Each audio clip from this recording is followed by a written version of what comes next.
Sebuah pertanyaan berulang dalam perang di Ukraina adalah siapa yang menang? Jangankan sekarang, bahkan ketika nanti perang sudah selesai, pertanyaan itu akan sangat rumit untuk dijawab.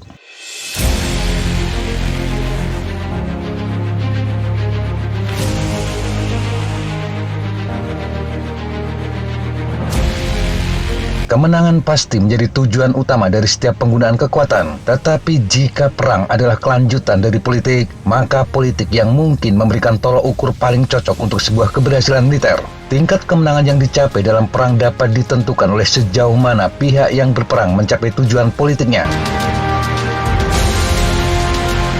Seperti yang diungkapkan dalam buku Winning Wars yang mengungkapkan konsep sangat penting bagi teori strategis serta perencanaan dan praktik operasional militer, menang adalah konsep yang sangat ambigu dan bermasalah.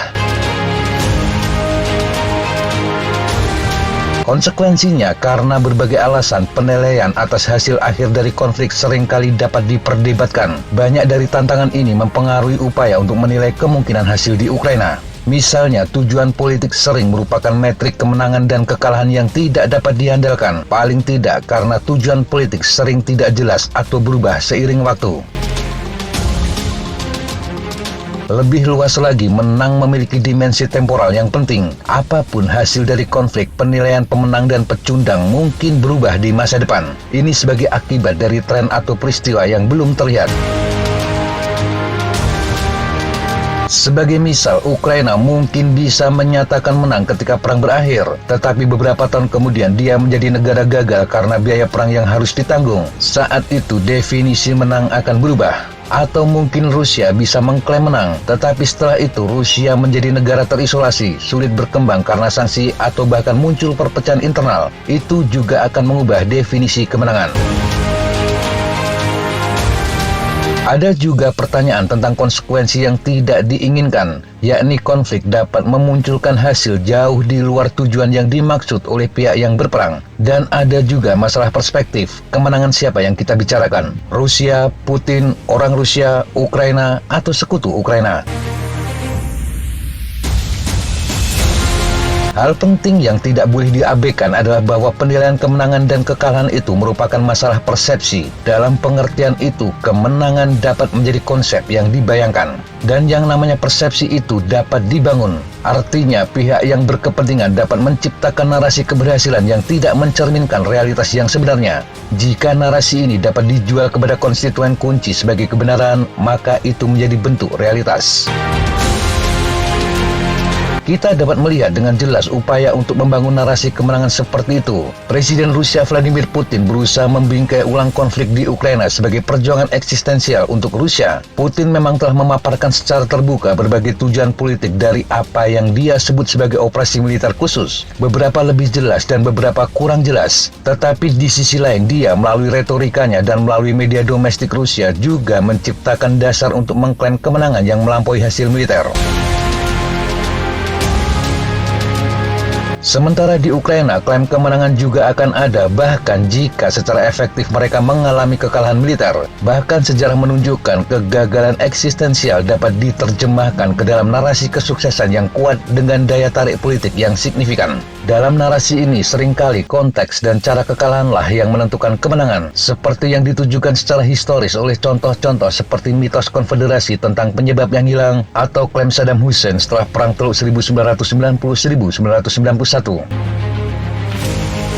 Narasi yang mendefinisikan kekalahan sebagai kemenangan biasanya melibatkan tiga gagasan yang saling terkait. Yang pertama, satu klaim penting atas kemenangan yang sering diajukan oleh pecundang adalah mereka dipaksa masuk ke dalam konflik. Perang yang mereka mulai bertentangan dengan keinginan mereka. Mereka mengatakan telah mencoba dengan sia-sia untuk menghindari perang melalui negosiasi. Ini menjadikan mereka tidak akan pernah kalah, karena mereka tidak pernah berusaha untuk menang. Mereka berjuang karena terpaksa.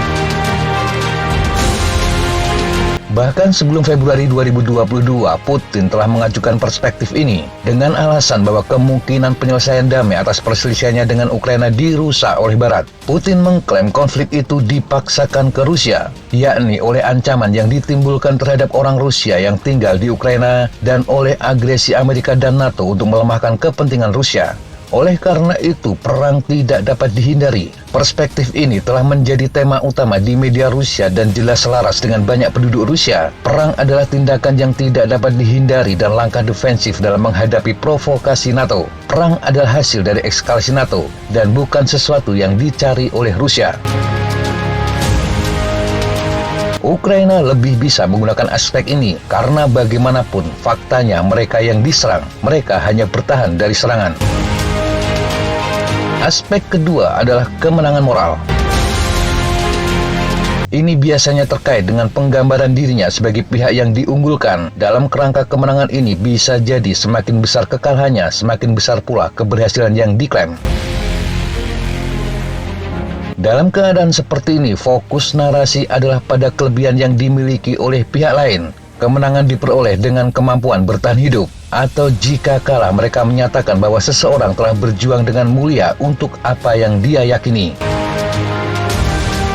Ukraina bisa menjadikan situasi ini untuk membingkai apa yang akan disebut kemenangan. Mereka melawan Rusia yang jauh lebih kuat. Mereka dibombardir, dihancurkan, dibuat menderita, tetapi masih bisa bertahan. Mereka bisa mengklaim menang meski babak belur.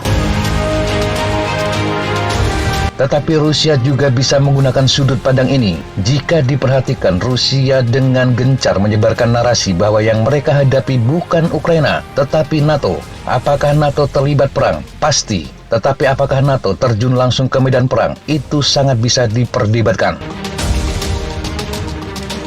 Tetapi narasi ini diulang-ulang, dan jika pada akhirnya militer Rusia mengalami kegagalan, itu akan dianggap bukan akibat ketidakmampuannya sendiri dibandingkan dengan Ukraina, melainkan konsekuensi tak terelakkan dari pertempuran melawan kekuatan yang jauh lebih besar. Ciri ketiga dari upaya untuk membingkai ulang kekalahan sebagai kemenangan terletak pada cara-cara di mana korban dan keuntungan dari suatu konflik didefinisikan.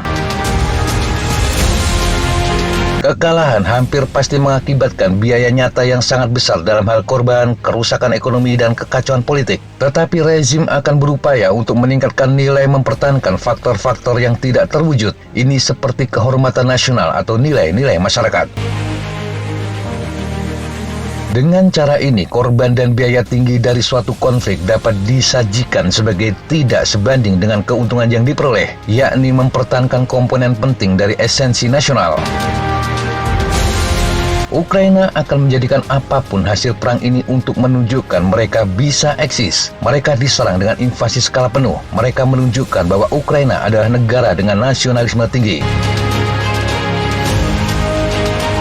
Dalam hal ini, Putin juga berusaha menggambarkan perang di Ukraina sebagai perjuangan melawan Barat. Sebuah perjuangan di mana budaya, keyakinan, bahasa, tradisi, dan nilai-nilai yang disebut ditantang oleh predator Barat. Barat dituduh berusaha untuk menaklukkan dan memecah ibu pertiwi Rusia. Di Ukraina, Rusia akan menunjukkan sebagai pembela nilai-nilai Kristen tradisional, menentang gelombang liberalisme sosial, dan bahkan satanisme. Tindakan melawan Barat itu sendiri terlepas dari hasil di Ukraina dapat digambarkan sebagai kemenangan bagi nilai dan masyarakat Rusia.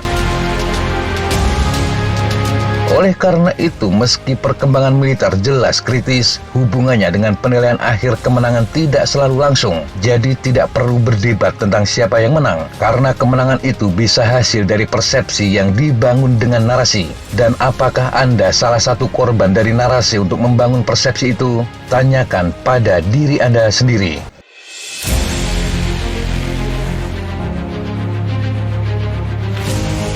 Demikian sahabat Jetapa informasi yang bisa kita sampaikan untuk kesempatan kali ini. Sampai jumpa di kesempatan yang berbeda. Tetap kunjungi kami di www.jetapa.com dan www.fredjournal.com. Tetap semangat dan jaga kesehatan.